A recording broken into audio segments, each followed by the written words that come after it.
and Stadia players, welcome to episode 30 of the Sounds of Stadia podcast. I'm joined by my beautiful co-hosts in the cubes. We've got Richie to my lower bottom quadrant, and I've got Tom to my right.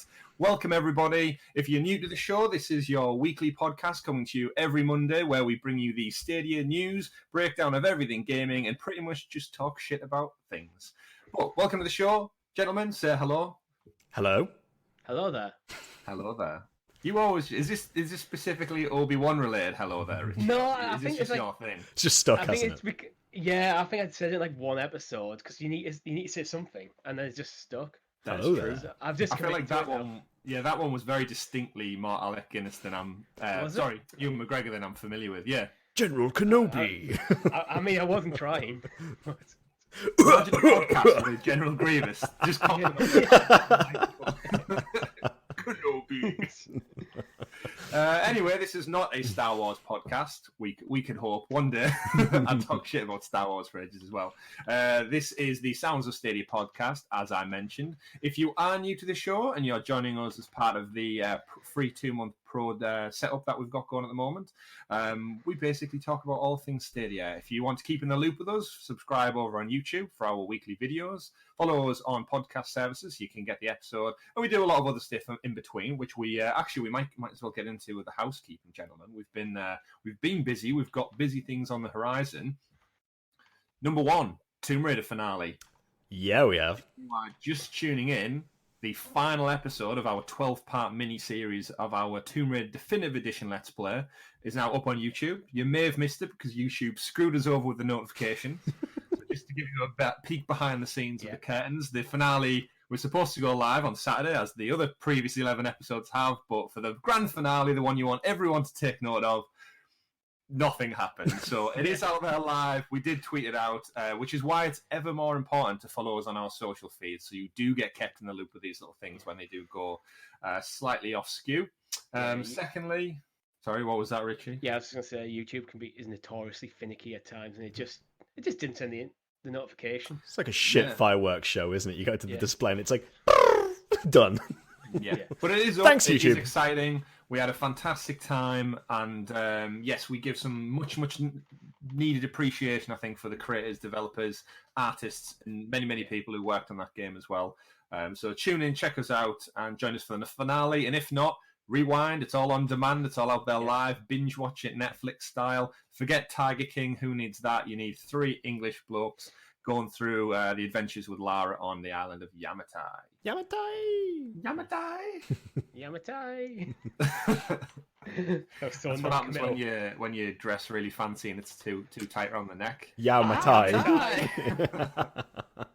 Wow. I apologise. It's one of these shows again. It's one of these shows again, yeah. We may have been up drinking late on a Patreon exclusive show last night. We may be tired, some of us, and slightly hungover maybe, but... it's actually his fault. I've got my energy juice, my magic elixir. Cup of tea. Richie's got a cup of tea and Tom's Water. got the purest form of rehydration. There, Stay Tom. hydrated. Yeah. Hail Stay hydration. hydrated, everybody. Hail hydration. That's it. If you are new to the show, get used to these shit puns, because that is the bedrock of what we base. This is the show. Everything else is just superfluous. This is the show. Everything else just kind of gets stuck to it along the way. Shit D-list comedy, this is at its finest. Speaking of getting stuck to things, actually, like a nice cheesy pizza, Tom, we have to admit out to the audience that another one of us has fallen to the Get Packed pizza bet we put on 2 weeks back now. The time has came that your date of release has passed. It has. So I predicted last Thursday, and Thursday has come and gone. So here I am, watching my ship slowly sink into the cheesy mess that is the pizza bed. I'm still standing, but find out if I'll get my pizza next week. Will Richie have his crust stuffed? You'll have to tune in to find out. We are still waiting for a release date from them, though. So yeah, that is a fair point. It'll be coming soon till it's out. Yeah, we've actually got a question which we'll get onto in a moment that pertains to. I need to keep pausing the name because I know one of these times I'm going to say the wrong game, which you'll know when we get to it. Yeah. Third housekeeping we've got in there for you: the Super Stadia Saturday event number 2, the sequel, is out next Saturday. I say it's out like it's a DVD release. Yeah. The show will be going live next Saturday with content creators from around the globe coming together to celebrate all things Stadia, showcase many, many games, probably beers, parties, lots of chats, lots of podcasts going on. But we've got all the content creators are pulling together once again in our time of need, our isolated nations out there all around the world. We're going to be pulling together to bring you just some fun and laughs, hopefully, and some interesting topical points of conversation throughout the day. So I believe it goes live at 10 a.m. UK time. That's correct. Being promoted from the get-go by our friend Dan over at Stadia Source. And I think throughout the day, every other hour, essentially, or half an hour, we're going to be rotating and jumping between different content creators. So keep your eyes peeled on Twitter. Check it out, and we will be bringing you a show of some sort. We haven't quite figured out what yet. There may be pizza, but one thing we can guarantee... Maybe you'll be eating free pizza. But one thing we can certainly guarantee is it'll be us three having a laugh, messing around, and maybe this time we'll make Richie draw a penis on himself. Yeah, social distancing. We'll reach through the camera, off the side, the pen, and draw it on him like that. And then, final bit of housekeeping for the week. Our hashtag Stadia 4-player is still live as well. So, Tom, you threw down the gauntlet last week. I did. You put out a challenge to everyone. Do you want to just recap what that challenge is for people? So now that Stadia has effectively opened the floodgates to everybody in the world, what I did was I wanted to set a personal challenge for everybody who's currently in the ecosystem. Find 3 friends, get them to sign up, get them to try the platform, try a game, maybe Destiny 2, maybe another title that you want to play with them, something like Spitling's 4-player, and just get a screenshot of you playing with your 4 new friends. Just get them in, get them talking about it, and then retweet it with hashtag Stadia 4play. Obviously, pun intended, but we just thought we'd have a bit of a laugh with this. We've had some great reception from the community so far. You can check that out. Just search for the hashtag Stadia4Play and just take a look and see what's going on. You might even pick up some new friends that way as well. But do engage. This is a community event. It is just for fun. We want to see the community grow first of all. But for that to happen, we obviously need you guys to also help with that too. And I think the best way of doing it is reach out to those closest to you, and we can get a snowballing effect going on from there. Yeah, I've been rubbish at this one. I've got no one so far. Do better than me, internet. Do better than me. The current record so far is held by myself, so I want to see someone beat that. I now have 8 people who've joined since it's gone free. So get on it. Beat that number. Tremendous effort. You're pulling the weight for Richie there, Tom. Technically, Tom, your fiance has Stadia because of me, because I give her a buddy pass. That is true. I'm taking that I'm counting that as 1. Everybody gets 1. Yeah, but I have seen you tweet out a few things of the friend lists getting longer and longer, people playing, and it's great to see. And the community, as we've all knew along, is going to grow and grow with us.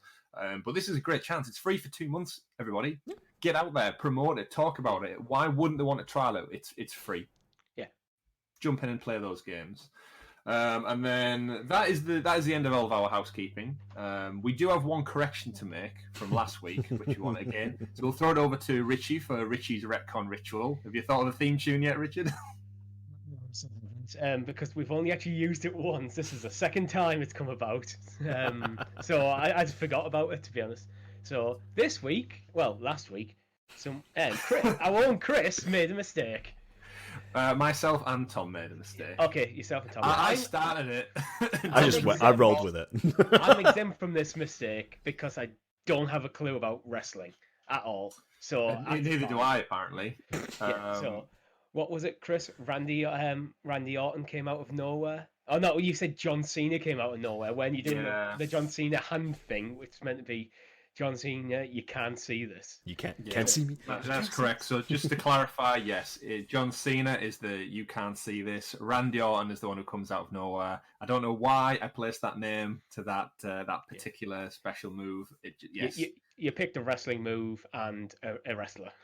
Yes, pretty much. Well, I do know what they are. Move? You can't the left and the right halves of your brain didn't quite connect on that one, did they? Unfortunately, but it happens. Shit happens. But hey. Shit does happen. The worst part is when I edited the video, I put it in the same GIF. So even when I was detached from the live show, and I edited it, still fucked it up. Yep. So there we go. So that drops us into the Retcon behind the scenes. Behind the scenes mistakes. This show is filmed in front of a live studio audience. Mistakes may happen, even in editing, apparently. But yes, that is the end of the Retcon ritual. If we do make any mistakes or we have any clarifications or corrections that need happening, we implore you to send us in the comments or tweet us, because we are only human.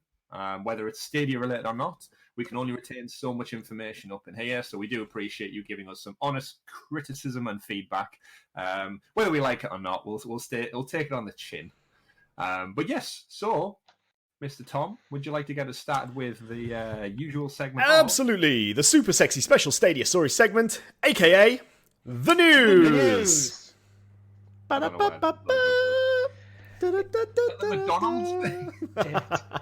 I was thinking the other day, just trying to steer alongside the copyright there a little bit, Chris. I was thinking the other day about how we completely failed to sync up with the news. I'm going to blame latency on Discord. There is definitely a latency matter. I've noticed when I say it here, you're always like about a second behind, literally a second behind. So it's definitely a latency element to it. But a few hundred milliseconds can just knock you out. So it's Discord, because we've managed it every time we've been in the room together. The news. Just a 1 minute delay on my end this time round. Dial up internet. Damn you! If you only. Have to run a crank to keep it going. Can you tell we all seem a bit more delirious today? I don't know why, but there's definitely more giggling going on. Yeah, isolation's got us down. It's got us starved of oxygen. I think if next week we're having some drinks and stuff, we don't go to 3 in the morning, because I've basically become nocturnal, but I'm at work at 8 o'clock every day as well. Nice. So I'm on about 5-6 hours sleep a night. Yeah, it's tough. For like the last 2 weeks. It's tough. Yeah. And alcohol helps, it appears. However, that is not one of the stories in our news segment this week. But in at number 1, Stadia confirms that's not all about the base. In fact, they're moving away from that brand image. So, first story of the week comes part of one of the community blog updates that we got. And to start off with the first opening paragraph they dropped in, last week Stadia opened up access to Stadia to everyone in our 14 launch countries, so not everyone. Some of you may be wondering if this is Stadia Base. While we've decided to move away from that name, we're very excited that Stadia is now free and open to everyone who wants to create an account in our supported markets. Now, we touched on this last week, gentlemen. Yeah. We theorised whether it was or wasn't base. But it's weird that they've came out and specifically said now we're moving away from that name. I've got a feeling that might be due to content creators, because imagine a lot of us reached out to them going, is this base? So let's just put it out there that this is base. It's no longer called base. Shut up. Stop asking us questions. I was going to say like an annoying child tugging at the side of the t-shirt or something. You're kind of right, Tom, but I think more in the, yes, this is base. Like, now you know. Yeah. Otherwise, they'll just keep getting it from like probably been having it for months. When's base coming out? When's base coming out? When's base coming out? Is this base? Is this base? Is this base? Yeah, I mean, to no surprise, if they did call it base last year at GDC, so we're just surely following the little breadcrumbs of news that we have got, and we just wanted some clarification. So this kind of signals that base is not a thing. It's dead. They're probably not going to refer to it again in future marketing. It's just Stadia. Yeah, I think I was saying last week how I felt that maybe the idea was to use base as a branding right from out the gate to distinguish between base and the premium, the pro edition, the premium version. Mm-hmm. But now that they don't need that branding, it might have always been the plan to basically jettison it. Yeah, it's just free tier and pro tier, isn't it? That's essentially what we've got. No. And just I think it's probably in the initial marketing, we need a way to distinguish between the two. Well, the thing that concerns me with regards to the marketing is something that I know we want to discuss, and that's the fact that if this really is the free version of Stadia now and it's here to stay, that's pretty much a fall flat on its face sort of launch, really. Because, yeah, it's great that it's come out at this time while we're all isolated. It's probably the best time to actually captivate people. But after this, like, what happens next? Yeah, they just didn't tell us. Yeah, in the pre-show we discussed it, saying, like, is that the marketing push then? Like, we said last week, it's great PR. It's a fantastic proposition to get out there now while everyone is under isolation and they're stuck in their homes, and it gives everyone a really good, no barriers entry point to some great, amazing games, a brand new platform, but more importantly, for free. But is this really the push? That's it? So now once the 2-month free trial ends, I've got to imagine there's some big push for this is Stadia free. This is Stadia at its core for everyone who wants to get in on it. I don't want to feel like it just goes out without a bang in like 2 months' time when it goes, right, your trial's up, half the population drop off and we're back to pro and something no one's really heard about. Is it base? They've almost just done it on a whim that you think for like, because this, we were saying months ago that was like, the pro version, the founders thing, is almost a soft launch of it, and that base will be the hard launch. So you want, for me, I'd want to dial up the marketing for that. Get it in everyone's mind when it's coming out and what it is. See, this is where we've got to take a break here, guys, because really, it's these masterminds with these 5-head thoughts going on over there. Like, they're having these huge, big brain moments. What they're doing is they're saving all of the marketing budget to absolutely secure us those AAA games from those really big publishers. And we're going to be stormed by thousands and thousands of games just like that. They're going to be coming out left, right, and center, and you're going to have no idea what's going on because they saved the marketing money. That's the play. That's the huge 200 IQ play right there. I mean, your Google. I don't think market budget is that big thing to ask for your games console launch. Yeah, actually, we haven't added it in the news story, but it kind of links in with what you're saying there, Tom. But I don't know if you guys both saw it. There was something from, I think it wasn't investors. It was something to do with the stock exchange, Nasdaq and Forbes. Yeah. Oh no, Nasdaq and Reuters. Sorry. Yeah. There's a statement clipped out, which I presume was from Phil Harrison, saying that there's 450 games coming to Stadia this year, which seems like something was possibly lost in translation there. The wording wasn't so much this year, it was 450 in 2020 and beyond is the wording that he used for it. Right. So he could have used any number. Yeah, there were two big articles that came out, one from Nasdaq, which is obviously very largely focused on the stock exchange and looking at how that's affecting Google's stock. The way it's changing on the market, and also from Reuters as well, which is, you know, a much more well-known source. But both articles sort of cite each other as being like the, you know, it's a little bit, yeah, he said, she said. So it's sort of like this infinite loop of news going back and forth. And we talked about it last night on our Patreon discussion, but 450 plus games is almost sort of like, okay, cool, but is that really happening? Because I'm worried that Phil Harrison is spouting stuff just to get people paying attention and if you go back to that 120 they said for this year, the wording they used was tracking, not guaranteed. So that's tracking. That means that they're looking to get them in. They've probably made contacts with the developers, the publishers, to get them on, but there's no guarantee there.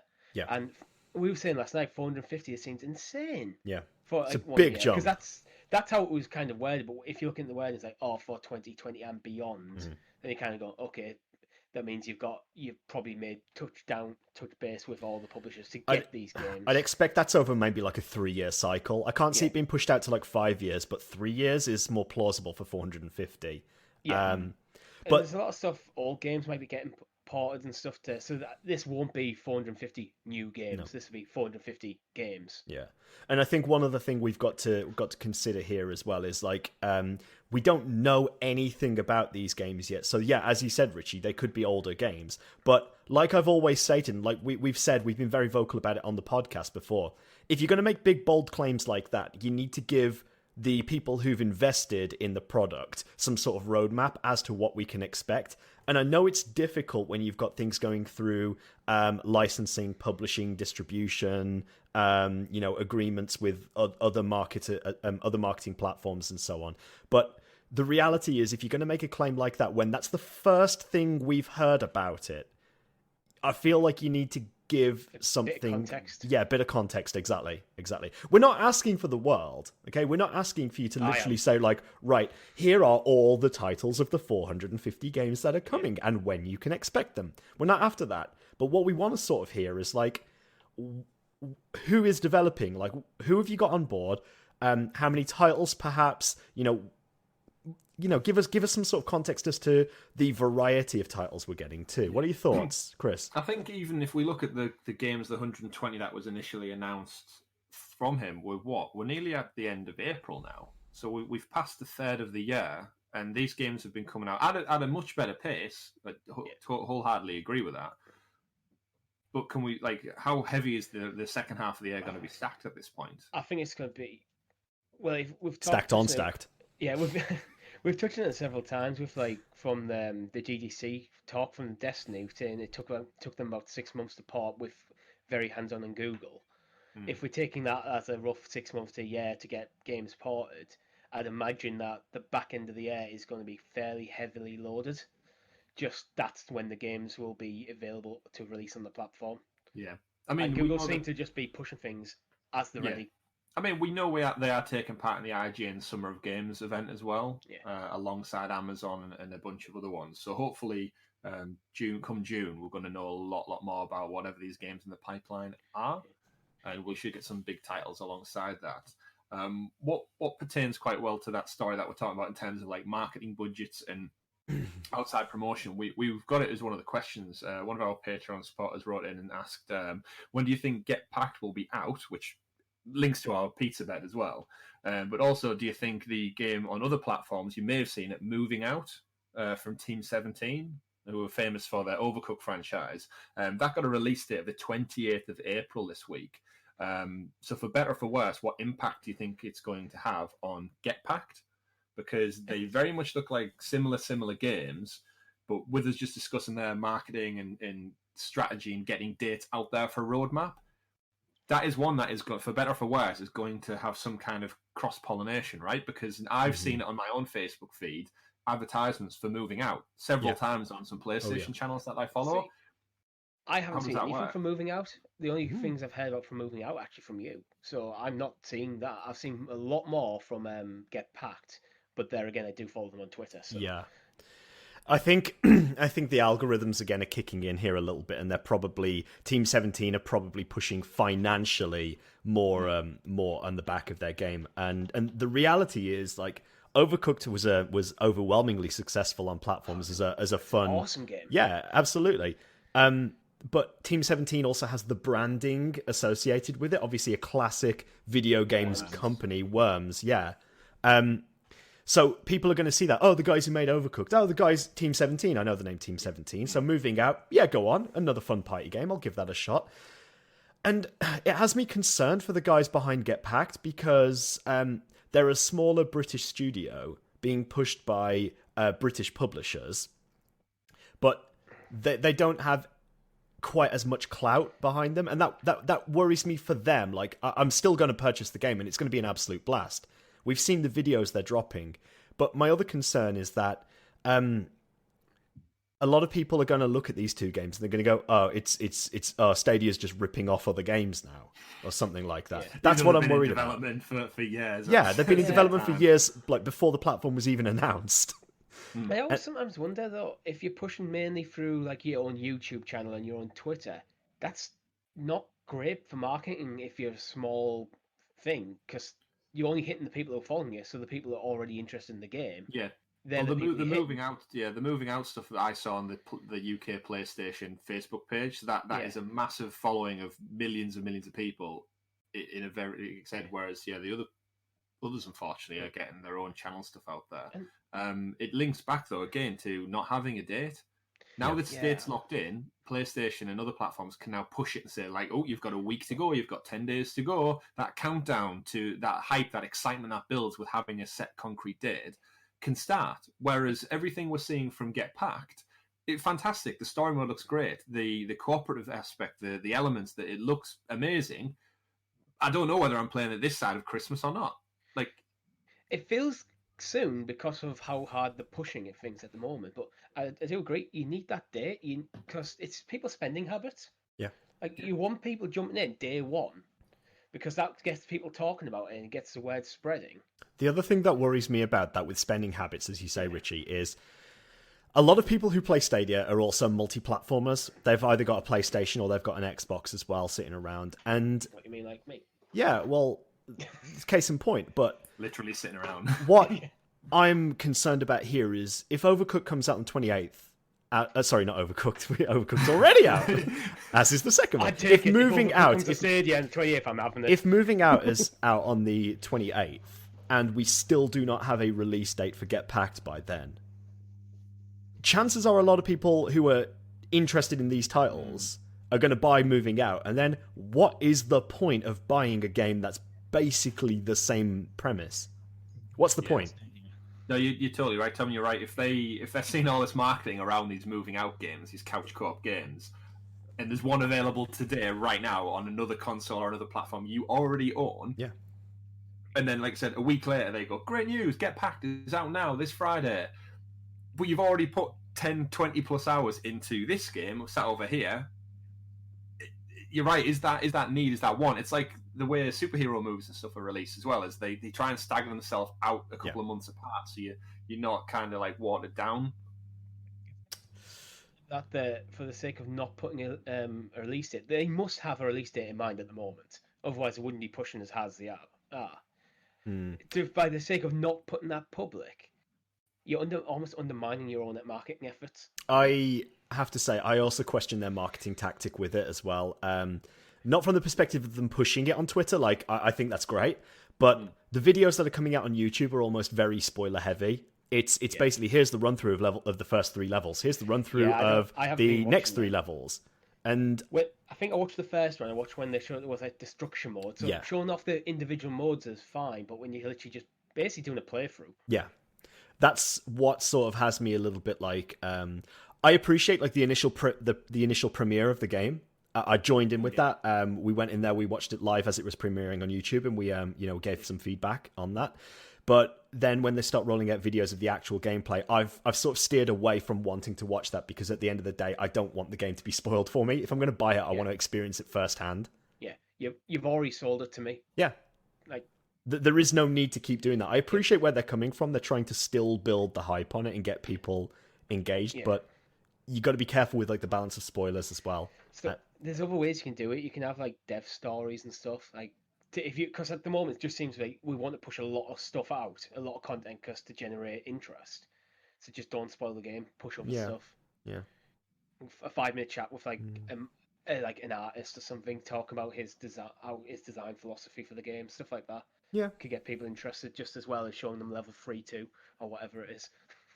Yeah, it's an interesting point of like, is this Google marketing or is it Get Packed marketing, and how it's impacting basically us as players and consumers, how it's impacting our thought process. Because if us three are talking and thinking about it, average Joe on the high street who's like I said, Tom, has got Stadia sat there, has got PlayStation or Xbox or whatever sat there, and over the course of the next week, as we lead towards the release for Moving Out, they're going to be hit with the same Twitter style videos, the promotions, the campaigns.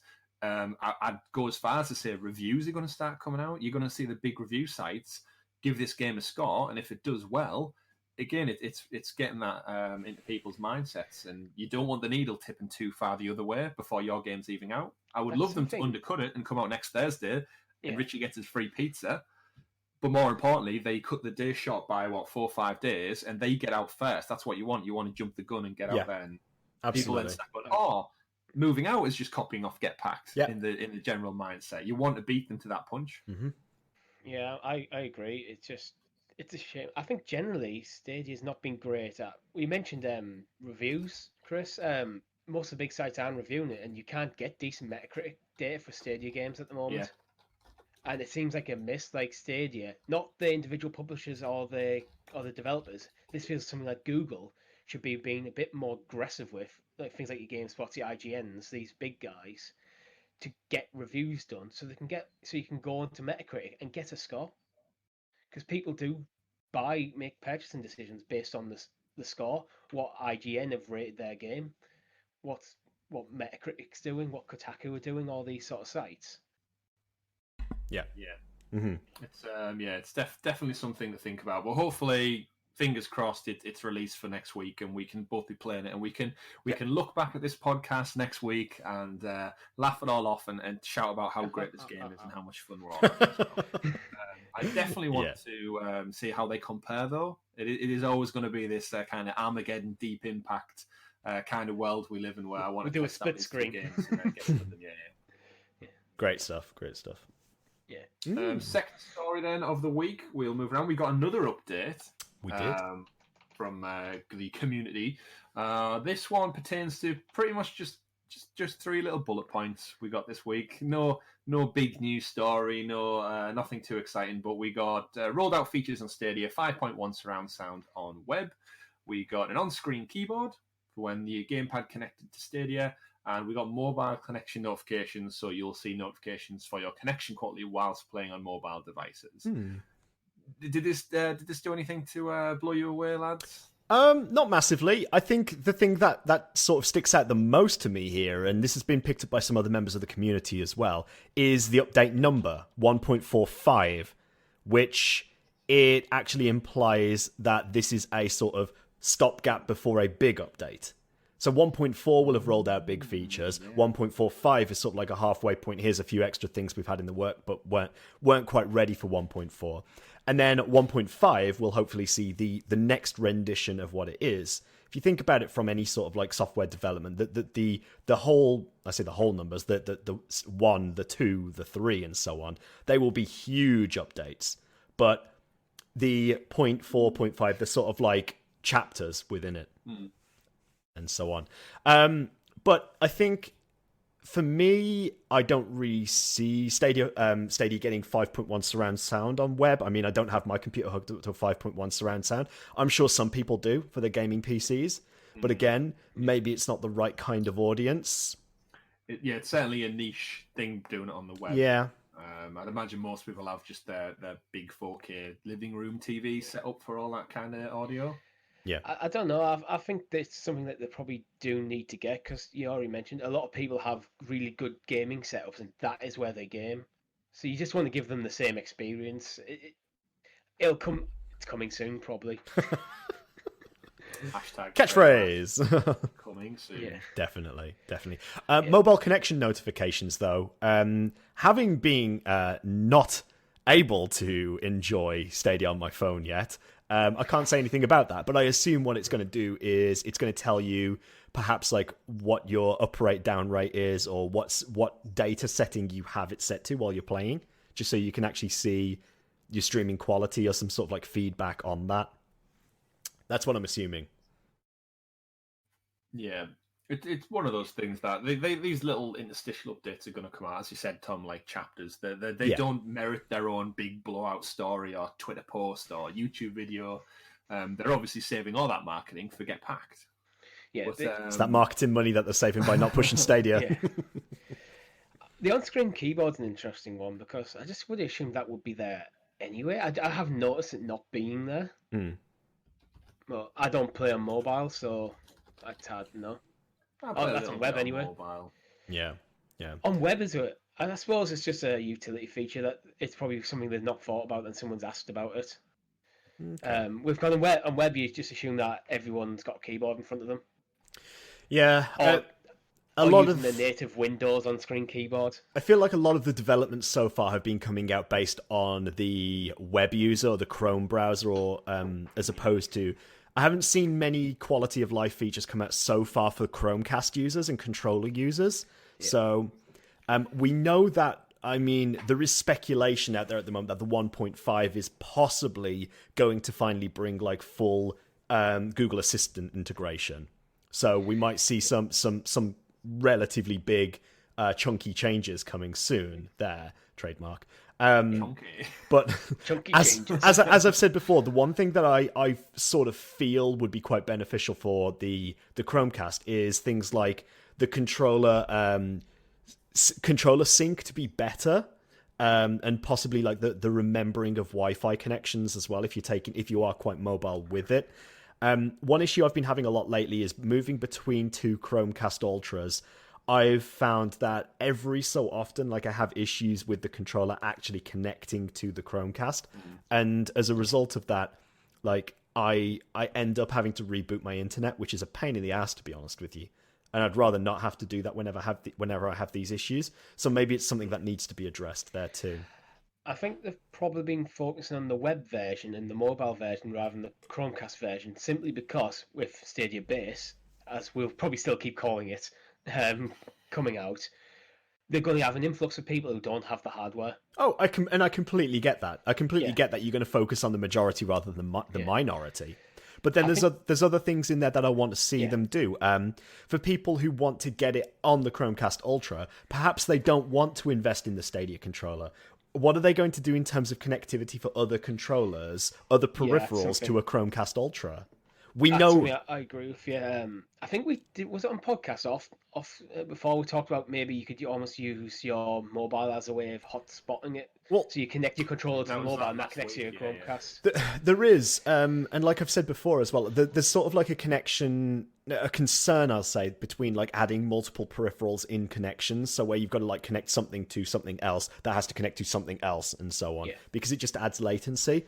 But the one thing that I'm still waiting to hear more on is the Chromecast Ultras have a built-in Bluetooth chipset that isn't in use currently. Or it's rather semi in use to basically say like, oh, controllers on, controllers off. Like that exists. Yeah. But other than that, the Bluetooth chipset is not doing anything else. So it'd be quite. Yeah. I'd like to see them utilize that a little bit more. We know the PlayStation DualShock controllers are Bluetooth. That's how you connect them to your phone. So it's literally the flick of a switch. Get a driver on there, perhaps like a system update, and you could use your PlayStation controllers with the Chromecast. Like that's the kind of thing I want to see. Yeah, I'm with you there, because their part of their philosophy was play anywhere using what you've got. Yep. And your Chromecast Ultra, well, part of the brilliance of you having Stadia come through your Chromecast Ultra is people have this already, so you want them to be able to just play using the stuff they've got lying around. The system was always about selling the service, not selling the accessories. It wasn't about selling these. It wasn't about selling more Chromecast Ultras. It was the service and getting people into the service. Yeah, I thought it was a brilliant part of the design philosophy. It's like, if you want to play the mouse and keyboard, go for it. Yeah. It's the best games console for playing with mouse and keyboard, effectively. Yeah, really. Speaking of getting people involved as well, is on the actual community thread for those 3 bullet points. The WebTech, who's a community member on there, asks if we got any news on the family library, so the ability to share games with family members and accounts. Now, I think it was Duncan actually who did some digging around on Twitter, and he found out that we've not got a locked-in definitive date, but in terms of family share, Stadia quote tweeted them back. Someone called Corey Traxler asked when you're going to see the release library with family. They messaged him back saying, "Hey Corey, thanks for your tweet. While we have no specific date to share, hashtag coming soon, trademark, we plan to enable family sharing this year, and we are working diligently to get this feature out to everybody as quickly as we can. Stay tuned on our social media channels for any announcements." So that, no doubt, will probably be one of the bullet points that's going to come out in whatever update patch it may be. But it's good to see that another feature is on the horizon for sharing games. So for example, someone like you, Tom, Holly would know that just log into your account and share games across the families. Yeah, it seems like it's going to be something they're going to have to work out ultimately, because, for example, if you buy physical media, you can purchase a game, and if I want to play it, I can sit down and play a single player game, and then when I'm done with it, I can just let Holly sit down and play it. We don't have to purchase a second copy of it. Mm-hmm. Wasn't that like part of the PS4 E3 presentation for the release? It's like, this is how you share games on PS4 and just pass them a game. And that was a huge, I was going to say, that was a huge dig at Microsoft as well, wasn't it? Because their original plan, which sort of killed it, was the fact that they said, it's going to be tied to your account and tough shit. Yeah. Do you remember I wonder if they thought of that behind the scenes as before, when like, let's do this after watching the Microsoft presentation. Once upon a time, the console was never going to have a drive, was it? The Microsoft one? Yeah. I think that makes more sense now going forward, having a budget version that doesn't have a disk drive. It's interesting how it's changed in like the iteration of like the past 6 years or so on as well. Really. I wouldn't release a console without it full stop. I'd have a cheaper version without, so like you can get it cheaper, but you're forgoing this usability. In terms of the family support, though, this Yeah. links it back with everyone comparing it to Netflix and saying, in just like with a lot of streaming services, you have one account, you have multiple profiles, and they're shared across however many devices. It's usually limited to like 4 at a time or 3 at a time. But this is what Stadia should lend itself to. So yes, Tom, you would buy the games, you would acquire the games, and Holly or anyone else in your family who wants to play the games may be limited to 1 or 2 players at a time. I'd be very interested to see how that would work if you were both playing, say, Assassin's Creed Odyssey at the exact same time, because it's coming from Stadia's servers. What impact would that have? Or Could even you both then, be in the same world at the same time? Well, if you say, let's say you can have like up to 4 people on a family account, right? And you have a pro subscription on it, so you've got a game like Destiny 2, and then you have those people all online playing Destiny 2 at the same time. Well, that's probably the functionality they're trying to figure out. How when you share a game, it probably have to be grayed out in your library or something. So like because it's still lockdown. just one copy of the game, you can't have a situation where you got infinite copies. But what about when a game like Destiny 2 is technically quote unquote free? Do you know what I mean? Like at that point, in that case, yeah, HE is it open? Just download Yeah. it. HE is just buy a free copy of the So game. I guess what I'm trying to say with the family plan is Spitlings. Let's take Spitlings as an example. Spitlings free with Pro, right? Currently. Yeah. So you as the primary account holder have Pro and you have Spitlings as a Pro game. It is free. You have purchased it technically. Then within your account, then do the other people in family, can they play it at the same time as you? These are questions, as you've said, we do rightly need them answered. Yeah, and a lot of this won't be just on Google's side, it'll be on the publisher's side, because in the end of the day, they want to sell the games. They don't want Google to just go, oh, by the way, you can just share all of our games for free. There's going to be, it's figuring out them restrictions, and I suppose there's nothing stopping depending on how it works. There's nothing stopping me saying like, all right, here's my login for Stadia, or like, here that's your account. Okay, I'm going to add you to my family, and then you've got access to all of my games as well. I actually do. I've already got your account on my Chrome. That's true. From Stadia Super Saturday, so I can see. Damn it! That's where all my gear on Destiny went. It's on eBay. What I would certainly love to see from this is if we get some kind of hybrid couch co-op. So imagine, Tom, you're playing Assassin's Creed Odyssey. You're playing as Alexios and they're exploring the world of ancient Greece, and then Holly jumps in on the same game, same profile. She plays as Cassandra, and because it's coming from Google's server, you can just kind of overlap the two characters into the same world, which Ubisoft do quite well with the Far Cry games. You can do a lot of co-op. And just be able to help each other out, because essentially it's the same game overlap twice. I know it's not as easy as just copy paste, and just drag one over the top of the other. But imagine where you're now going to create co-op games out of single player experiences just by 2 players being logged in at the same time, like some kind of hybrid couch co-op. It's interesting. Yeah. Maybe there's a way of like you could almost monetize that. Like we're going, okay, you want to jump in with this person, you don't have the game, you can buy 12 hours access to join this person for 50 pence. Extortionate, Richard. 50p?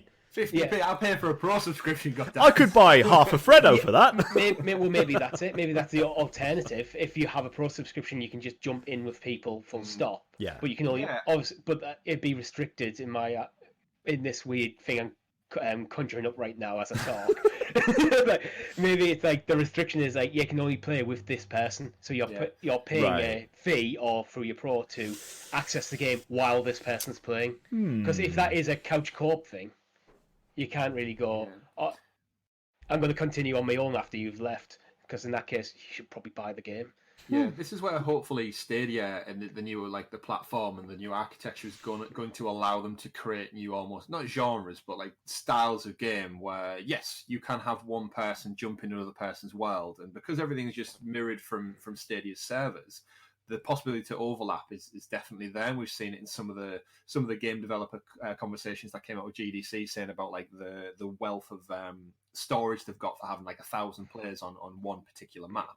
That could lend really, really well to these kind of single-player stories, and you can help each other out. And I can see games in the future that have some kind of, right, I'm stuck. Whoever's watching along with not Twitch, on YouTube gaming, I need people to help me out. I need recruitments. I need reinforcements. And then 5 people from the audience just jump into that same game. That would be as brilliant. A secondary character, and just like, there's my reinforcements. Right, guys, that's fantastic. We've overtaken that fortress. that's all they need now. Bounce out, and they just go back to watching on YouTube. It's like the lieutenants in Assassin's Creed. You could literally have people playing as the lieutenants. Yeah. Yeah. I was thinking that. That'd be great. It's an interesting thing, and maybe like you can almost have a demo of it. So you can jump in, you can play for an hour for free with these guys, and after that, then it's got okay. Do you want to start your free hour on this game? And if you play more than that, actually, how many?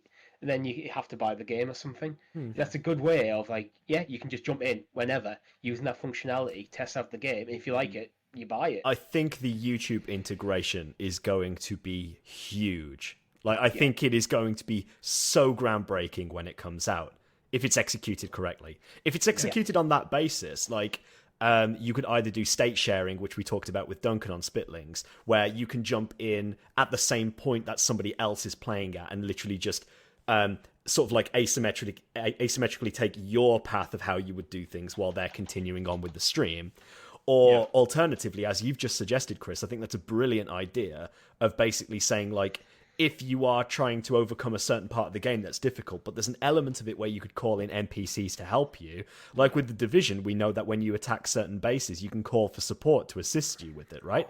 But what about then if you're doing that while streaming? And just as you've rightly said, you could have people who are watching and like interacting with you just jump in and play as those NPCs. Yeah. That is groundbreaking. Yeah, that would be fantastic. I'm already getting like a smile on my face just thinking about like, Tom, you're stuck on something.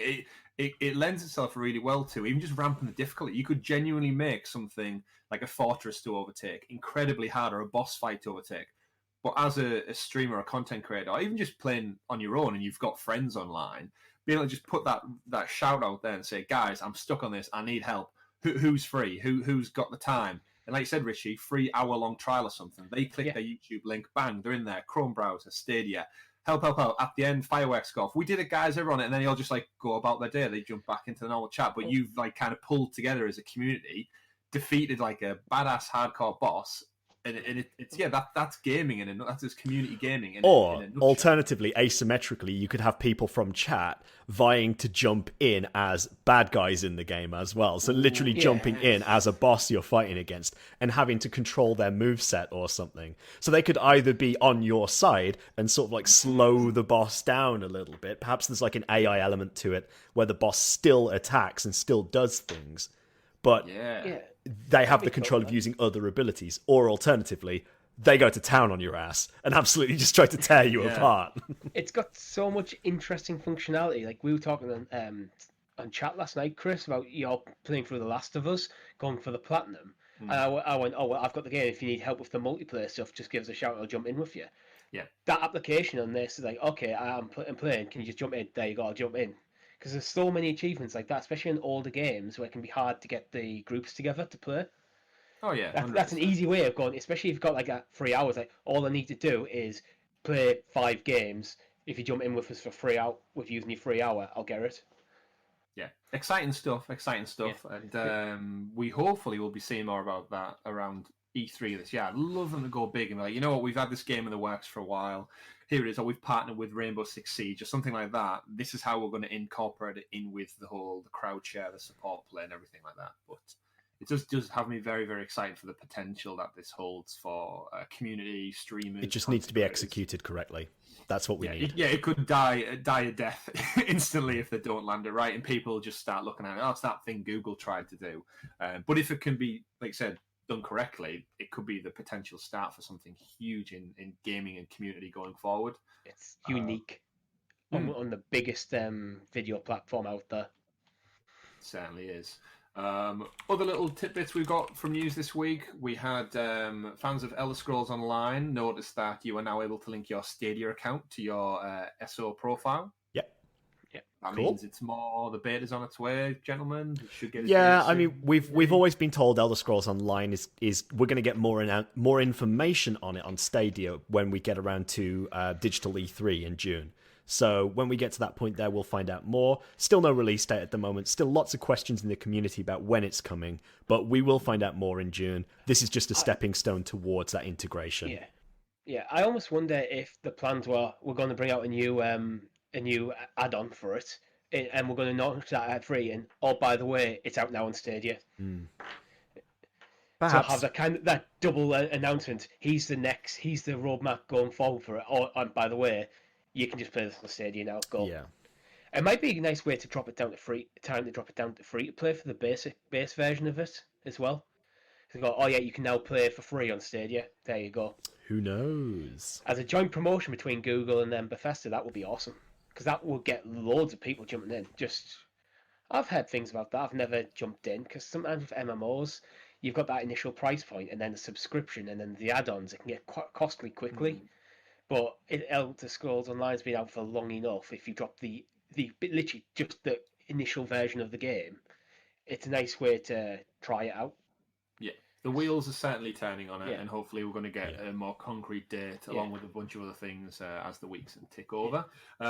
Also, speaking of new things that are coming to Stadia, we got another announcement this week. F1 2020, or Formula 1 2020, has been announced, coming to Stadia day and date with other large platform releases. Tom showcasing his best Michael Schumacher down there, up there, depending on what box he's in.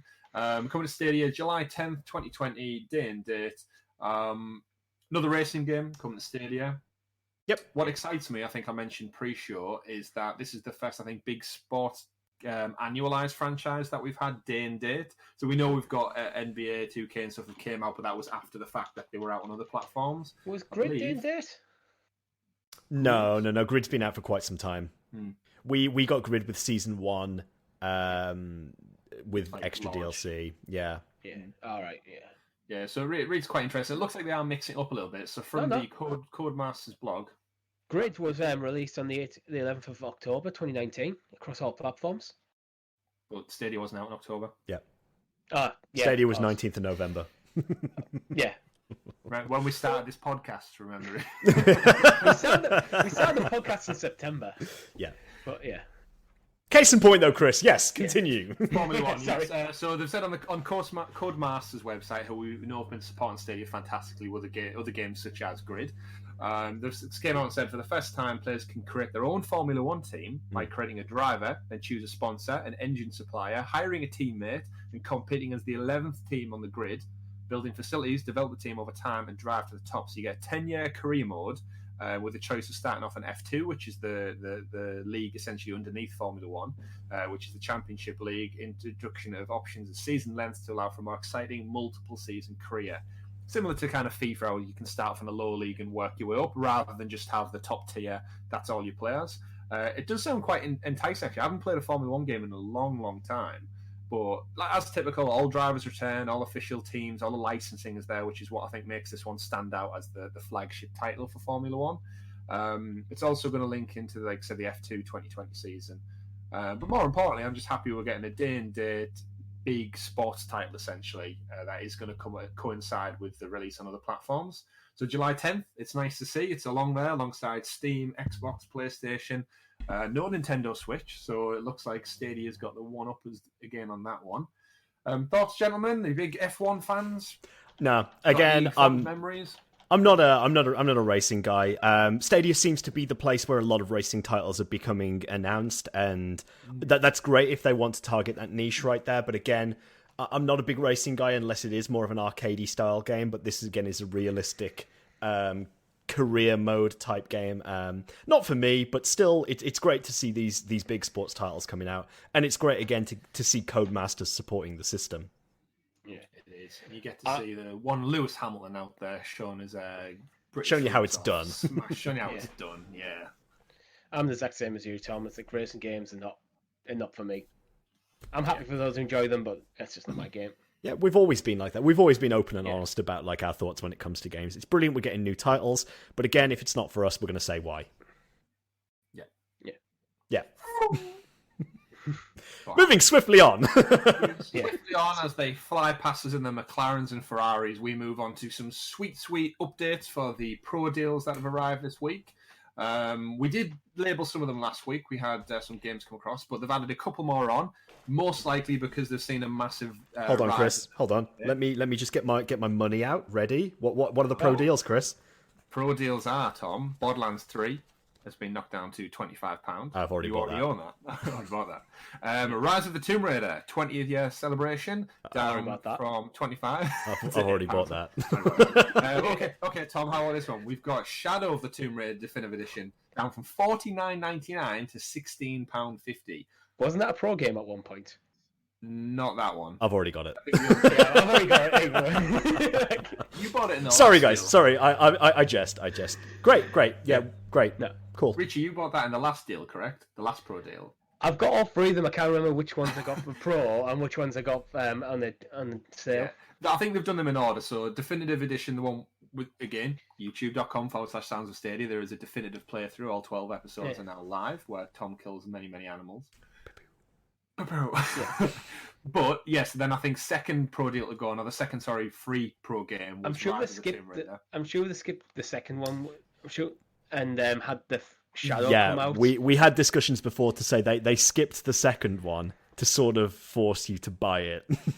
That was on the previous pro deals, right? And that's when you bought the third one, Richie. Because I don't own the third one, the final one, which means I've not been free games. Right. I'd be Let us know in the intrigued comments. I'd be intrigued to know if the deal for Shadow of the Tomb Raider is cheaper now or the same price as when Richie bought it. Because imagine if you bought it for 20 quid, and then this now pro deal a month later is now 16. Again, I suppose prices depreciate. You haven't actually played it yet. Well, that's it. It's just sitting there. It's just waiting. It's just waiting for the sweet spot. Sat waiting. Yeah. And we got some, obviously, the existing deals from last week. Kine is still down at £10, or your equivalent local currency. Red Dead Redemption is still sat wavering at that 40-odd pound, 45, 47 mark. Still not cheap enough for me. Great, amazing game, don't get me wrong, but it's not much of a deal. It's still full price to me. And then once again, coming in at the bottom is Tomb Raider Definitive Edition for £8. But why pay £8 when you can go watch us play it for free over on YouTube.com? So go check that out. And Tom, you've obviously already got that game as well. Yeah. Oh, I should also say as well. No, please do support the system. Please do support the system. Chris jests. Yeah. Please do purchase the game and support the system. But yeah, definitely check out the video. Support us and check out the video as well. It's all there. Check out the video, and if you enjoy it, watch our full thing, and then continue yourself with Tomb Raider 2 and 3. We did give you achievement guides within that video, so you know. That is right. It's under the bridge. Yeah. Always look under the bridge. Behind the waterfall. Always look behind the waterfall. And it's the orange crab. Yeah. Fifi. There's no achievement for shooting. There is no achievement for getting a seagull in the box. Yeah. Seagull in the box. Sounds like a football reference. But you should do it anyway. Soccer reference. Seagull in the box. Crosses in from the right. And is that Steven Seagal? Steven Seagal. Yeah, that is exactly what it is. And final story of the week, just to wrap up on this, we've got two stories, I suppose. Depends how big you want to make one. Gamescom has gone digital. Not that big of a surprise. We won't go too much into it. Just like every other real-life event, it takes place in Cologne, Germany. Germany's government have put a lockdown on any large group gatherings until August 31st. Gamescom generally takes place late summer. I think it is actually August time. So once again, they're going to go digital with that one. It's no surprise because Gamescom is like the biggest global event, I think, in terms of like population condensed into one giant arena. It's Europe's hugest gaming convention as well, isn't it? So yeah, and hopefully one day we'll all go along and see you out there representing Stadia in some capacity. But yeah, not much more to say on that. We expected it. It was inevitable, but now, as with everything, they're going to make it just official. The surprise is that it took this long to make it official. Yeah, I think because it was in August, I think they were just holding off, just like we are on our summer holiday plans and everything else. We're just holding off that it's all going to... Banking that money. For those sweet AAA releases. And final story, really small one, but we've got some more Stadia support over on mobile devices. We have the OnePlus 8, which is the weirdest name to call a mobile device, because the brand is OnePlus, but then this is 8, so is that not 9? 1 plus 8 equals 9. Yes, quick maths. I've never even heard of this brand of phone. It's a Chinese brand, much like Huawei and a couple of the other ones that have had a massive surge with the rise of Android and affordability. They've managed to pack some amazing specifications into a couple of their last generation devices. and getting it out to the markets, especially in Europe, they've kind of like clamoured for this because it just comes with some power under the hood, but without that kind of Apple iOS price tag attached to it or associated to it. Basically, what they've realised, some Chinese manufacturers who are actually making your Sony, your Samsung, your Apple phones, and realised, why don't we just do that ourselves? We have the capabilities. Yeah, exactly that. And without going too much into it, it looks like a traditional modern smartphone. It's got a lovely, bright, colourful rectangle AMOLED screen, amazing triple lens camera, all the kind of features we talk about. But more importantly, to us, it plays Stadia out the box with support. So this is a brand new device which is going to support it going forward. So no delays. And no doubt this is going to happen across the board with every new future Android release. You've got to imagine Google, when they drop that Android software onto it, one of the caveats in the terms and conditions has got to be it needs to come with Stadia pre-installed in some way, shape, or form. That's surely just going to, every Android phone that's sold is just going to drive people to, what's this icon on my phone? Test it out, try Stadia for free. Bang, it just works on my device. Yeah, we already talked a little bit about almost splintering off the games from the Play Store into the Stadia app. And then go, okay, now if you want to play games on the Android, you go through the Stadia app. So it gets you into that ecosystem naturally. Definitely. Naturally. Yeah. And that might be the 450 games. All of them Angry Birds. Jetpack Joyride. Yeah. Bring back my boy. The others, Raid Shadow Legend. Yeah. Fruit Ninja. Clash of Cans. War of Worlds. Clash of Cans? Clash of Cans and Clash of Clans. Sounds like a drinking game, that one. Yeah. This is the beer gardens. Games, that gives us a wrap on this week's show. That is all in Stadia news and gaming stories we've got for you this week.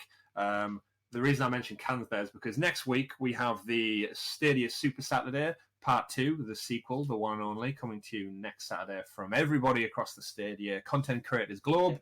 As I mentioned, kicks off at 10 a.m. with Dan over on Stadia Source, introducing the day. No doubt laying out the timeline and all the content that we've got to bring you. We're going to lock in our plans and come up with some amazing fun ideas that you get to enjoy next week. So stay tuned for that. We'll no doubt be sharing a drink or two on camera, as our time slot is a little bit later in the day than some people. So join us for a cheeky nightcap as we play some games using the power of Stadia. And finally, we've got one more note to put in there for our future plans. With the Tomb Raider series now being over, the grand finale, you may have heard of it. We've mentioned it once or twice on this show. Richie, you've been cooking up a little surprise or a little exciting journey that you want to share with the world. Yeah, so because Tomb Raider's gone, it's done, complete. We needed a new game to put in that slot, so I did a Let's Play of Lost Words Beyond the Page. So that will be taking the Tomb Raider slot, so 8 o'clock on Saturday morning, next Saturday. So fantastic. So does Richie in fact go beyond the page with a glass of wine? I do have a glass of wine. I did check that out. Actually, no, Chris, I have a bottle of wine. So, yeah. Oh wow! Okay. Shit's gonna get real. But I recorded it in two main sittings, so that the first half of the series, I'll probably be getting progressively more drunk because I opened a bottle of red as a start and then drank the whole thing. And when I ran out of wine, that's when I knew it was time to stop playing. So that should be a reason alone for you to check it out. Watch Richie's descent into alcoholism. There's a few things I've noticed as I've been editing it. It's because I didn't have any lights on. I didn't notice. So my camera gets slowly darker and darker as the game goes on. I think at one point I did notice and switched the lights on, but... Good. But yeah, so check Richie out. That obviously we know it's an amazing narrative-driven game. I think right at the beginning of the video, Richie, you're actually quoting, so let's get emotional. So join Richie next Saturday, replacing the Tomb Raider time slot for our Lost Words Beyond the Play Let's Play. We've got a couple of episodes that are just going to drop into that. Obviously, we are working hard behind the scenes to try and pull this content together, but we all know with the restrictions of us being able to collaborate and work in person, it does limit us to what we can do in terms of Let's Plays. But we have got some great plans, and hopefully once all the isolation's lifted, we'll get back to our regular scheduled programming. Final note from me is don't forget to check out our Twitter page, twitter.com/Sounds of Stadia. Check out our Facebook community page, actually. It's not something we've been pushing as much, but it gives you all a good opportunity to comment and discuss things when we post things online. And just keep that conversation going. Don't forget, we've also got our Patreon page, patreon.com/Sounds of Stadia, where you can tune in, check out, subscribe at the entry-level tier, which is 78 pence, or just $1 to you Americans across the pond. We really do appreciate all the support over there, and it gives you some great exclusive chats like we did with Ashi last night. We had a couple of drinks, we had a good chat about all things Stadia, Premiere Editions, future plans, and we are going to be putting more content out there as well going forward into the future. Tom's got a cooking show theory that we're running.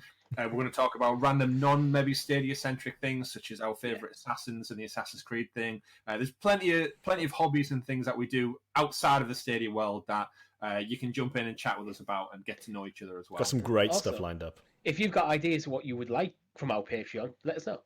Yeah, 100% let us know. Reach out, get in touch. We really do appreciate it. And thank you again to everyone who's tuned in on YouTube and watched us over the last couple of weeks as we've made the switch to video. Hopefully you enjoy it and you're jumping on board with us for this amazing journey that we're taking part in. So finally, once from me is stay safe, wash your hands, say hello to your loved ones as usual. Thank you for watching us this week for episode 30 of the Sounds of Stadia podcast. My name's been Chris. I've been Tom. I've been Richie. We've been Sounds of Stadia. Thank you very much for watching, everybody. Goodbye. Bye.